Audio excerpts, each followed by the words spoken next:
The King of the Iron Territories had been in my kitchen 4 times since breakfast, and the bells had not yet rung noon. The first time he had come for bread. The second time he had also come for bread, though he took none. The third time he stood by the hearth with the expression of a man who has walked into a room and forgotten why, which is a common enough affliction, except that he was the strongest wolf alive and was not supposed to forget anything, least of all in front of the woman scaling fish. This was the 4th time. He was pretending to inspect the spice shelf. He had been pretending to inspect the spice shelf for some while. We did not, as a rule, keep anything on that shelf that warranted a quarter hour of a king's attention. We kept salt. I am Tilda. I have run the palace kitchen since I was 23, which is young for the post, and was held against me for the first 2 years, until everyone got too used to eating to keep complaining. I know flame and salt and the temper of dough and the precise moment a sauce turns. I know how to make a hard man's whole day better with a bowl and never be thanked for it, which is the actual trade, under the cooking.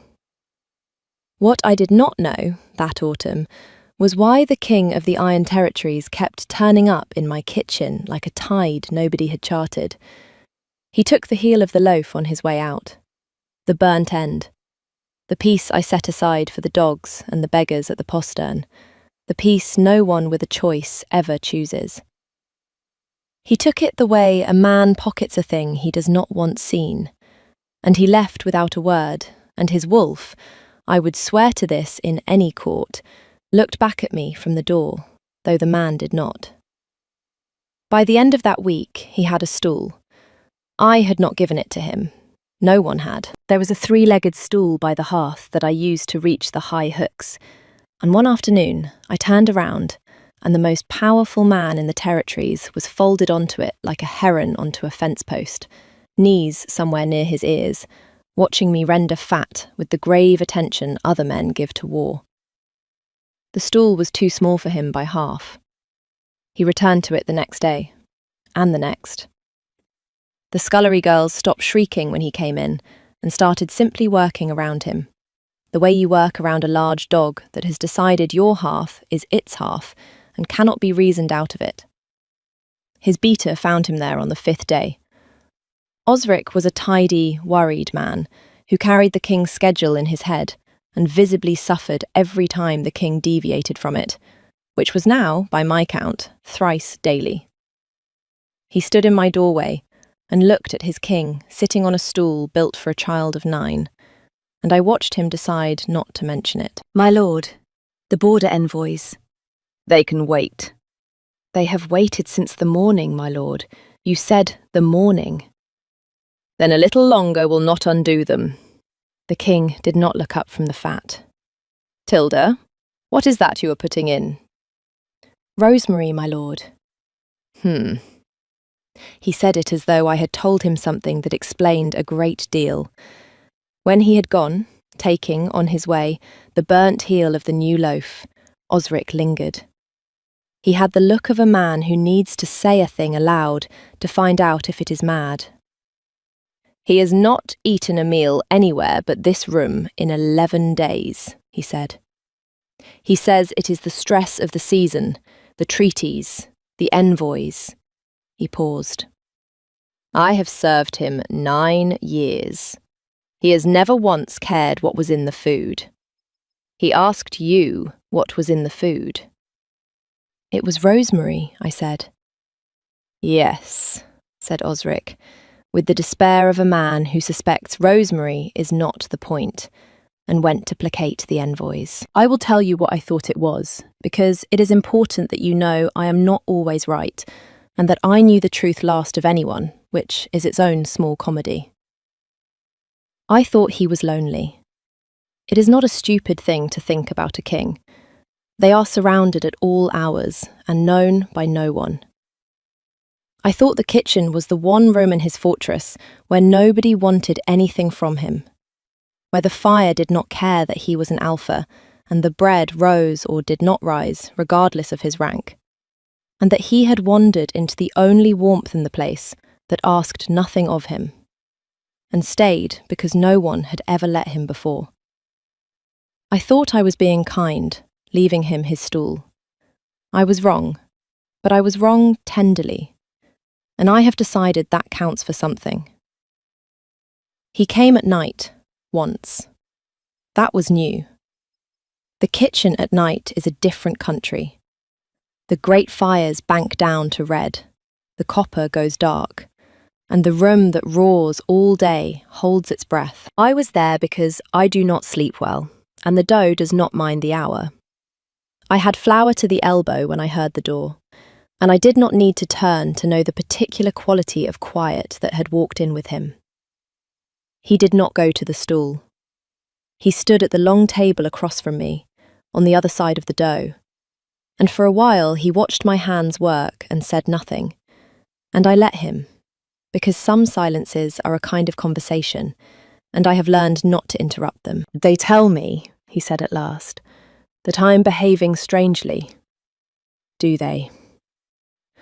"Osric has begun leaving books on my table. Books about wolves." He turned a fallen scrap of dough over with one finger, like a man examining evidence against himself.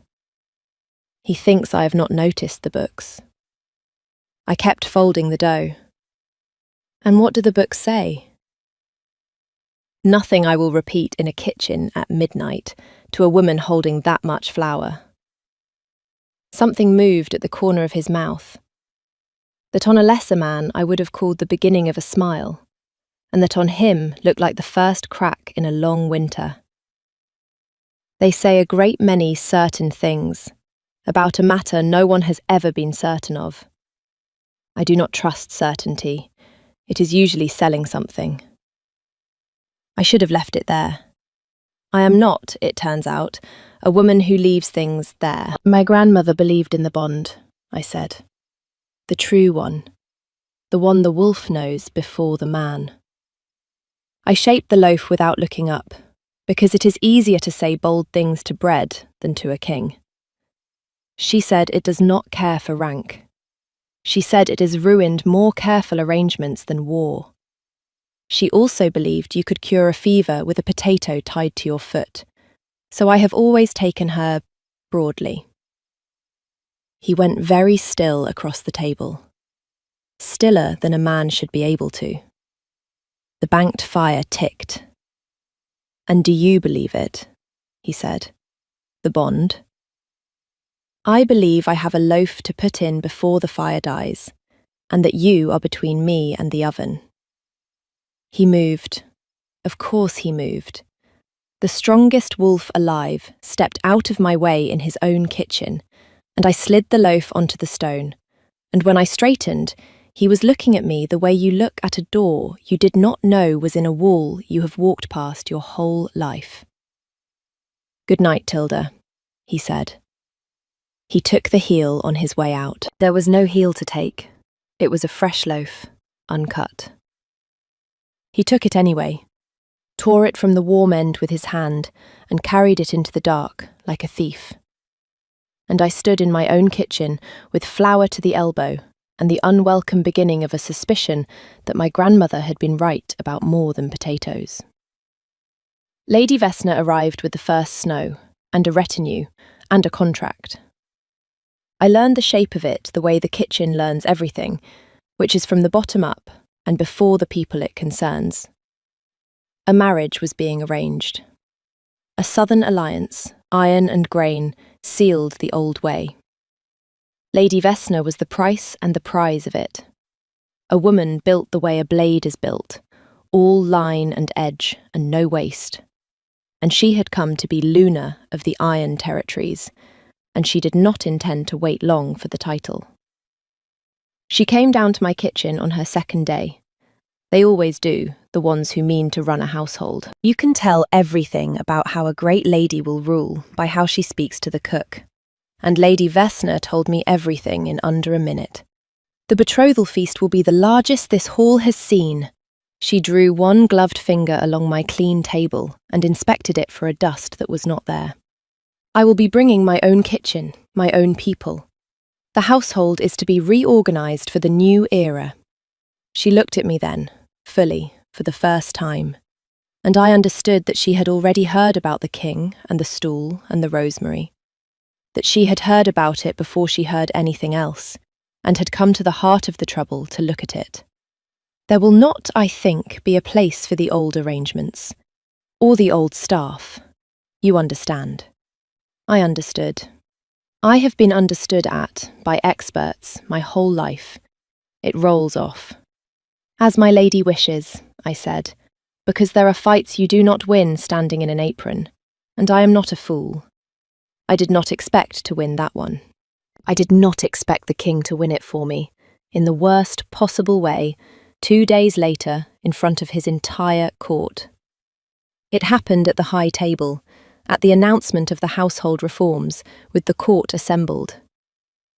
Vessner read out the changes in her clear, cold voice, the new steward, the new kitchens, the new order, and she came to the line about the old staff being released with thanks, and she said it looking not at the king, but at me, where I stood by the service door, because the cook always stands by the service door. And the king, who had signed off on all of it, who had let the contract be drawn and the lady be brought and the reforms be written, opened his mouth to do the thing every soul in that hall expected, which was nothing. No, he said. The hall did the thing a hall does when the floor moves under it. Vessner's voice did not waver, which I will grant her. My lord? The kitchens stay. He said it as though it were obvious, as though it were a fact about the weather. And then I watched the most powerful man alive arrive, in real time, at the discovery that he had no idea why he had said it, and was now required to explain himself to 200 people. His jaw worked. The food is. He stopped. He was a man feeling along a dark wall for a door he was certain existed. I will not have the kitchens disturbed in a season of treaties. Continuity. The envoys are accustomed to the table. It would be... And here he reached visibly for the largest word within reach and seized it like a drowning man. Destabilizing. Destabilizing, Vessner repeated. Yes, said the king of the Iron Territories, with the grim conviction of a man who has chosen his hill and means to die on it, though he does not know its name. I want it recorded that I did not laugh. It cost me something not to. Across the hall I caught Osric's eye, and Osric had the look of a man watching his king fall down a well very slowly, and the two of us shared, in silence, the most dangerous joke in the kingdom. The kitchens stayed. I kept my post by a king's word and a king's lie, and the lie was so thin you could have read a treaty through it, and every noble in that hall went home that night with the same thought arranging itself behind their careful faces. The king eats nowhere but the cook's half. And now the king will not let the cook be moved, and the king cannot say why. The wolf could have said why. The wolf had been saying it for a month, 3 times a day, in the only language it had. No one had thought to ask the wolf. If you have stayed in the kitchen with me this long, stay a little longer, because this is the point where I stopped being able to pretend I did not know. And what I did about it is the part I am least proud of, and most glad of. If her side of these stories is the side you came for, follow along before you go on. Now, where were we? The king had just informed 200 people that bread was a matter of statecraft. Osric came to me the next morning, and he did not pretend it was about the envoys. He shut the kitchen door, which no one ever did, and he stood with his back to it, like a man guarding a secret from the room it lived in. And he told me what the books had told him, and what 9 years of service had told him, and what he could no longer not say. The king had not chosen a cook 11 days ago. The king had been refusing every other table for the better part of a year. Osric had watched it happen so slowly he had mistaken it for habit. The dishes sent back untouched from the great kitchens, the feasts the king attended and did not eat, the way every road the man walked in his own fortress bent, eventually, toward one hearth. There had been an attempt, last spring, to pension off the kitchen staff and bring in a fashionable cook from the capital. The king had killed it in an afternoon and never explained. Osric had filed it under temper. He was no longer filing it under temper. The books call it the true bond, he said, very low, as though the word might wake something. The wolf knows the mate before the man does. It will choose for him. It will drag him to her 3 times a day if it must, and it will not stop, and it will not be reasoned with. And if the man marries elsewhere... He stopped. His tidy, worried face had gone grey. The books are not kind about what happens to a wolf forced to watch its mate given to another. Nor to the mate. I did not used to believe in the books, Tilda. I had stopped working. I do not remember deciding to. I was standing in the middle of my own kitchen with a dead spoon in my hand, and the whole last month rearranging itself behind my eyes into a shape I had refused, out of plain self-protection, to let it make. Him on the too small stool. Him asking what was in the food. Him on the other side of the dough at midnight, asking did I believe in the bond, and going so still when I would not answer. A year of one man's feet, finding their way to the only person in the fortress who had never once wanted a thing from him. And the heel. Every time the heel. The burnt end, the discarded piece, the part of the loaf no one with a choice ever chooses. The most powerful man alive could have had the soft, white heart of any loaf in the kingdom. He took the piece that got left behind. He had been taking it, I understood now, with my whole face gone hot. The way you take a thing you are afraid to be caught wanting. The way you claim a thing no one else will. The way a man might choose, without one word, without the faintest idea he was doing it, the woman everyone else had overlooked. He does not know, I said. It came out hoarse. He is the last person in this fortress who knows, said Osric. Except, I had thought until this moment, you. I decided to leave. I want to be honest that my first plan, once I understood, was to run. Not from any fear of him, but from a clear-eyed reading of the arithmetic. A king does not marry his cook. A southern alliance does not dissolve because a wolf has opinions. If I stayed, I was the obstacle the whole court would need removed for the kingdom to have its peace, and I have spent my life being the thing that gets removed for other people's peace. I know that road. I have walked it before, in aprons, out of doors that did not bother to slam. So I went to tell him I was taking the post in the capital after all. It was the kind thing. It was the sensible thing. I had a whole speech, and it was good, and it was nearly true. He was on the stool, the absurd, too small stool, knees by his ears, in a kitchen gone gold with the late light, and he looked up when I came in with my speech behind my teeth, and before I could begin, he said the thing that undid all of it. I know now, he said, what it is. What I have been doing.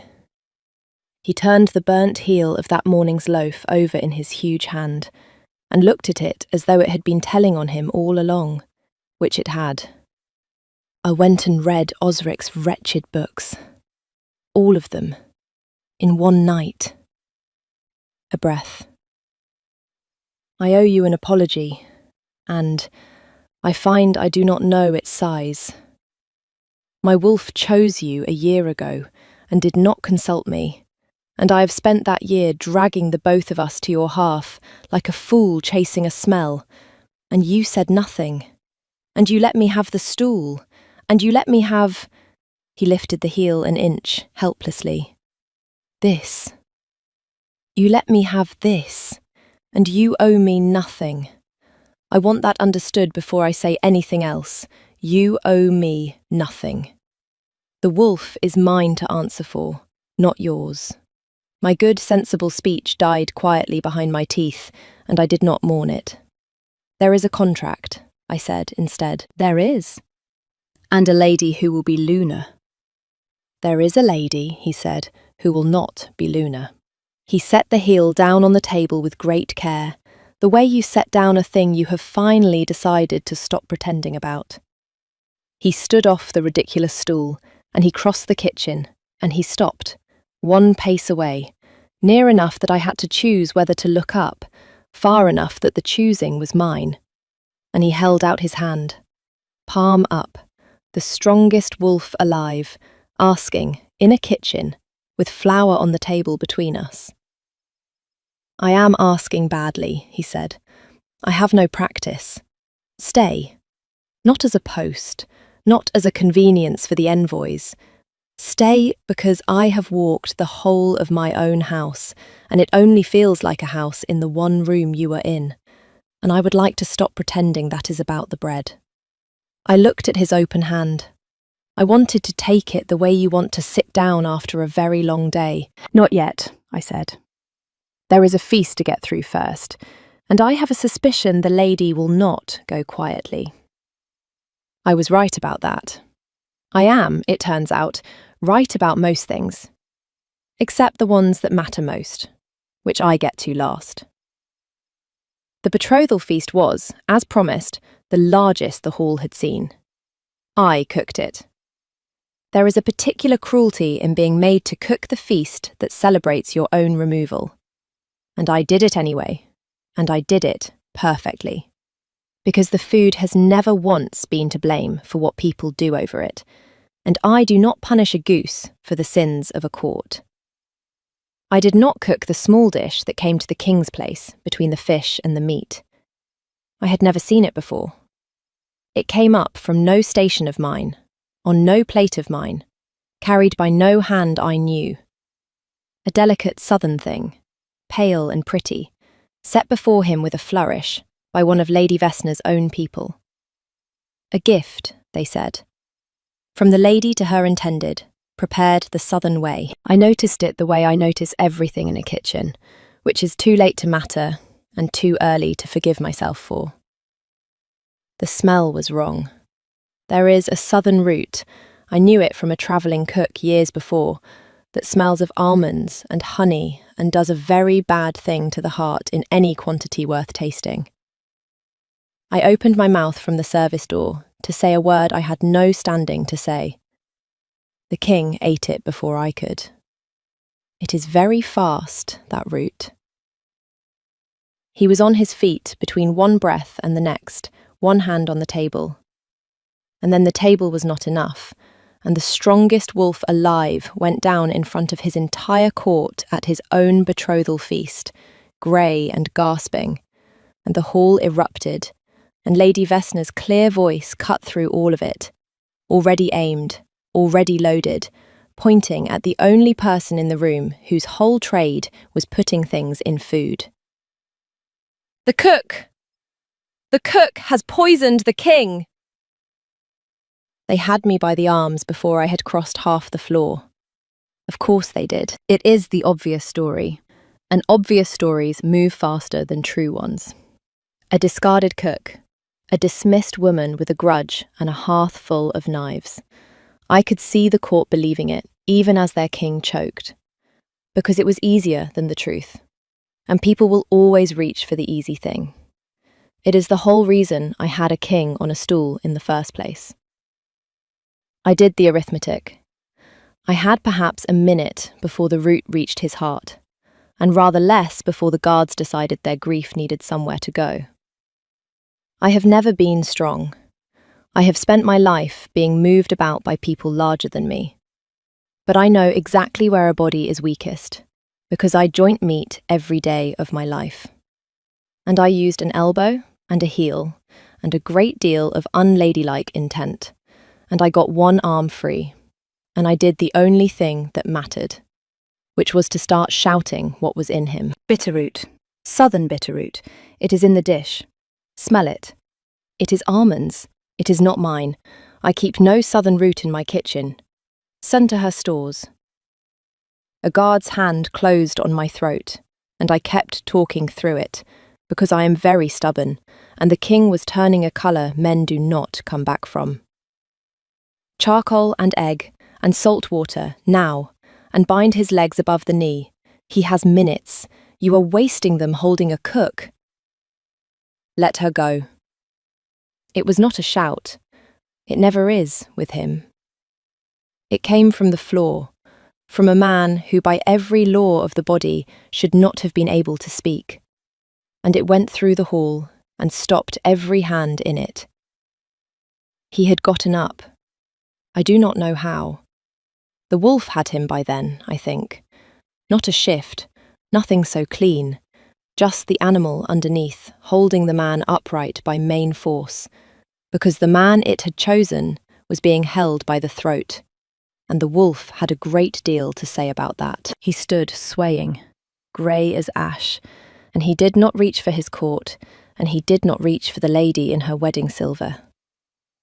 He reached for me. One hand across the wreck of his own feast, open, the way it had been open across the dough and the table 12 times, and the whole court watched the dying king of the Iron Territories choose, with the last of himself, the cook they were about to hang. The hand at my throat let go. I will not pretend the next while was dignified. Saving a life rarely is. They brought the charcoal and the eggs, because a man does not disobey that voice, even half dead, and I put my hands into the ugly, necessary work a body needs done when a southern root is trying to stop its heart. And I did it on the floor of the great hall in my feast apron, with 200 nobles watching, and the man's head in my lap. Here is the cost, since the songs always skip it. The bond does not wait for a convenient moment. It came up through me while my hands were busy keeping him alive. Not warmth. I have warned you about the songs. A great, cold weight settling in behind my ribs as the thing my grandmother believed in stopped being a story and became a fact with its hooks in me. The sudden, unbearable knowledge of exactly how much I had to lose, arriving in the very instant I was most likely to lose it. My hands shook. I did not let them stop. I have cooked through grief, and I have cooked through fear, and I found I could keep a man alive through the worst news my own body had ever handed me, which was that I loved him, and had for some time, and had been the last to know, the way I am always the last to know the things that matter most. He breathed.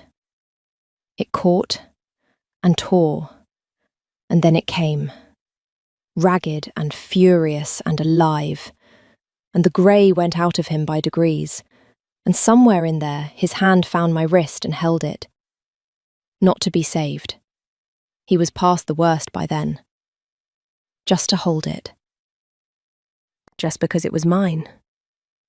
Lady Vessner had begun, quietly, to leave. She did not get far. Osric, tidy, worried, 9 years loyal Osric, who had spent the feast watching everyone because someone had to, had already sent men to her stores, and they came back through the emptying hall with a small stoppered jar of pale southern root, and they did not have to say a word. A kitchen with no southern dishes does not stock a southern poison. The lady who had brought her own cooks had brought her own evidence. The hall, which an hour before had been ready to hang me on the strength of an obvious story, turned on her with the speed of people who very much need to have been on the right side all along. She looked at me, at the last, the way the careful always look at the lucky. I was not lucky. I was right, and I was loved, and I had a better nose for poison than her cook. But I let her think it was luck. It costs me nothing, and it spares me the bother of explaining. He was a weak recovering and an unbearable patient, and I know because I cooked every spoonful that went into him and stood over him while he ate it, which he did not protest, having lost the war about where his meals came from quite thoroughly and in public. The claim, when it came, was not a grand thing. It did not need to be. The whole court had watched a dying king choose his cook with the last of himself, and there is no announcement that improves on that. But he made it anyway, on his feet again, in the same hall, before the same nobles, because he said, and I have come to understand this is the truest thing about him, that a thing done where everyone can see it cannot be quietly undone later. He gave no speech. He had learned, I think, that speeches were not his weapon. He simply came to where I stood by the service door, because the cook always stands by the service door, and he took my hand in front of all of them, and he led me away from the door and to the high table, and he sat me in the chair beside his own, the Luna's chair, that had stood empty his whole reign. And then, because he is who he is, he tore the heel off the loaf on the table and put it in my hand and closed my fingers around it. And the court that had once needed an explanation for everything he did, needed none at all for this. When he kissed me, it was not the thing the songs are about. It was quieter, and it undid me far more. It was the feeling of being chosen out loud, after a lifetime of being released with thanks. The door that for once did not close behind me. The warmth that for once was not a place I was only passing through. That is all I will tell you. The rest is mine, and I have earned the keeping of it. Lady Vessner was sent south, with the contract dissolved and her name intact, which was more mercy than she had arranged for me. And the alliance survived anyway, because alliances are tougher than the people who broker them, and her father, a practical man, decided a living trade route was worth more than a dead daughter's pride. There were whispers, of course. A cook in the Luna's chair set every careful tongue in 3 territories wagging. There always is a cost when the structure bends. I let them whisper. Whispers have never once spoiled a sauce. A year on, I am the Luna of the Iron Territories, which has changed less about my days than you might think, because I refused, flatly and from the first morning, to stop being the cook. A kingdom can find another Luna. It cannot easily find another person willing to get the bread right. So we compromised. I run the kitchen and I sit in the chair. And the court has decided this is eccentric rather than scandalous, which is the second best thing a court can decide about a woman, and the best you can hope for when you have flour under your nails at a state dinner. They built him a proper chair for the kitchen, a great carved thing sized for a king, with arms and a back and dignity. He has never once sat in it. He sits on the stool, knees by his ears, in a kitchen gone gold with the late light, watching me work with the grave attention other men give to war. And when the loaf comes out, he takes the heel before I can stop him. The burnt end, the discarded piece, the part no one with a choice ever chooses. Except that he has every choice in the world now, and he chooses it still, every single day. And I have stopped pretending I do not know what it means. It means the same thing it always meant. His wolf knew it a year before he did, and I knew it last of all. And the strongest creature alive worked the matter out by dragging a king to a kitchen 3 times a day until somebody finally fed him the right thing. So tell me, you, wherever you are, whatever the hour where you are listening tonight, did you see it before he did? Most people do. He set a low bar. Stay, and tell me below where you are listening from, and what your own wolf would drag you to 3 times a day, if you ever let it. Follow along for her side of these stories, and I will keep the fire lit and a heel of the loaf set back for whoever needs it. Mind the stool, though. It is taken.